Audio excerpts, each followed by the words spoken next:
Сәлеметсіңдер ме білім алушылар? Бүгінгі сабағымызға қош келдіңдер. Қазақ тілі мен әдебиеті пәні 8-ші сынып. Сабақтың тақырыбы достық пен татулық, таптырмас байлық. Пән мұғалімі Оспанова Назира Тұрлыбекқызы. Бүгінгі сабағымыздың оқу мақсатына назар аударыңдар. Пікірталасқа қатысушылар берілген тақырып бойынша өз пікірлерін сенімді дәлелдеу және қойылған сұрақтарға еркін жауап беру. Олай болса, балалар, бүгінгі сабағымыздың жаңа сөздеріне назар аударыңдар. Берілген жаңа сөздерді мұқият қайталаңдар.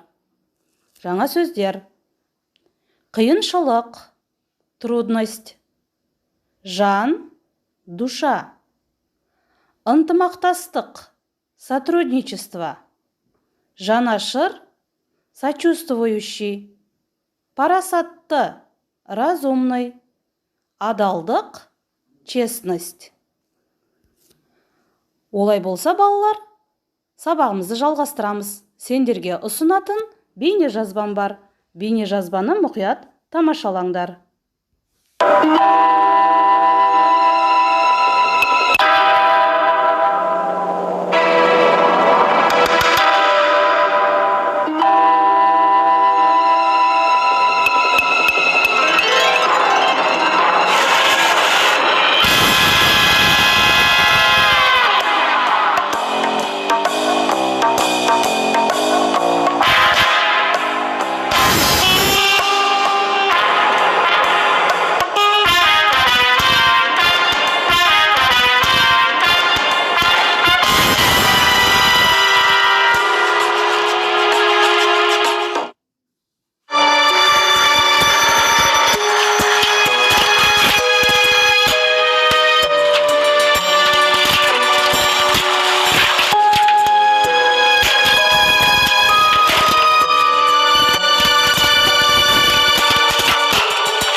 Қуаныш пен қайғы, күлкі мен көз жасы, өмір мен ажал, махаббат пен ғадауат.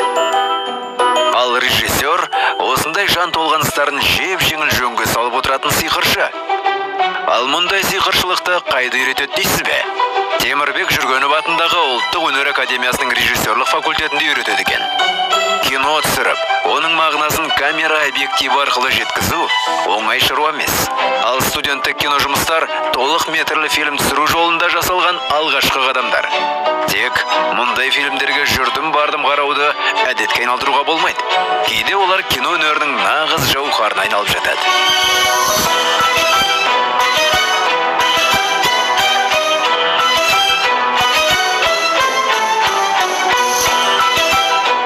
Темірбек Жүргенов атындағы Ұлттық өнер академиясының кино және телевизия факультеті.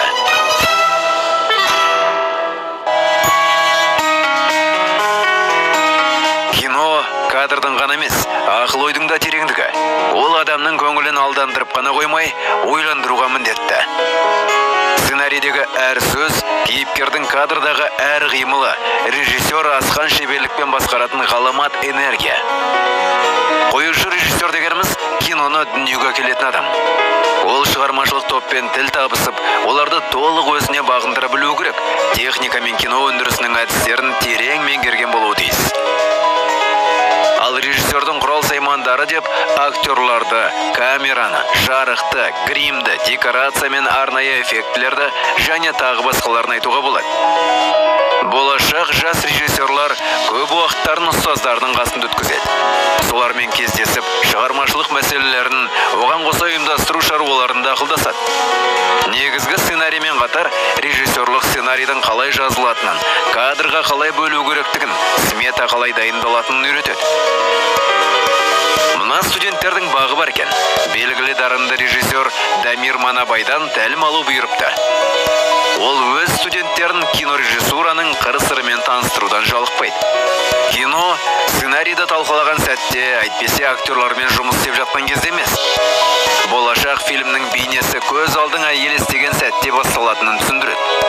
Өз ойындағыны оқиғаны көз алдына анық елестетіп, түсірілім тобымен қоян қолтық жұмыс істей жүріп, картинаны бір жолы толық күйінде дүниеге әкеле білген адам ғана режиссер деген атқа лайық бола алады.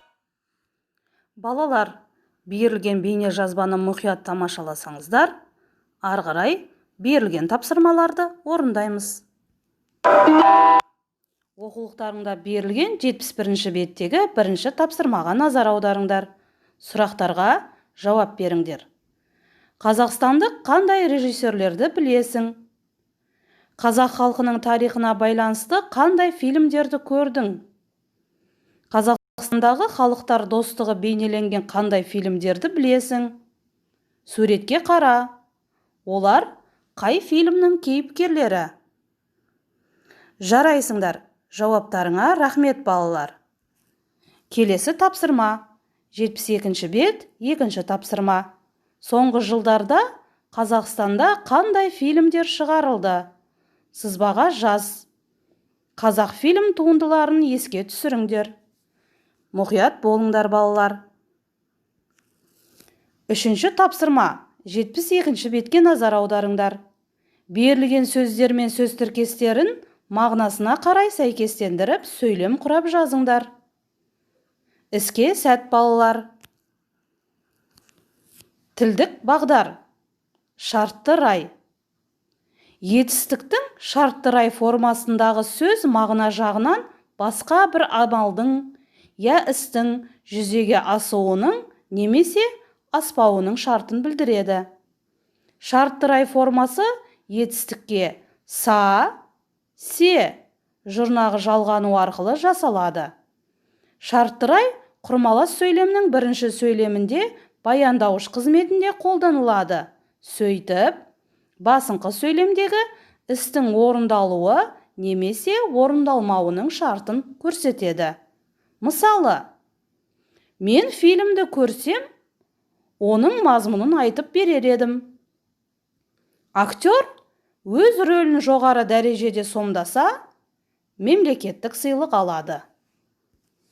Шартты рай формасы үнемі жіктеліп жұмсалады. Оның жіктелуі өткен шақ формасына ұқсас келеді. Мысалы, мен барсам, сен барсаң, сіз барсаңыз, ол барса. Көпше түріне назар аударыңдар. Біз барсақ, сендер барсаңдар, сіздер барсаңыздар, олар барса. Шартты рай формасының жасалуын міндетті түрде есте сақтаңдар балалар. Келесі тапсырма. 5-ші тапсырмаға назар аударыңдар. Төмендегі тірек сөздерді қатыстырып, Қазақстандағы халықтар достығы жайында шағын мәтін құрап жазыңдар. Берілген тірек сөздер: жылат, қиыншылық, жан, татулық, ынтымақтастық, жанашыр, парасатты, адалдық. Мұқият болыңдар балалар. Осымен бүгінгі сабағымды қорытындылаймын. Назар қойып тыңдағандарыңа рахмет. Сау болыңыздар.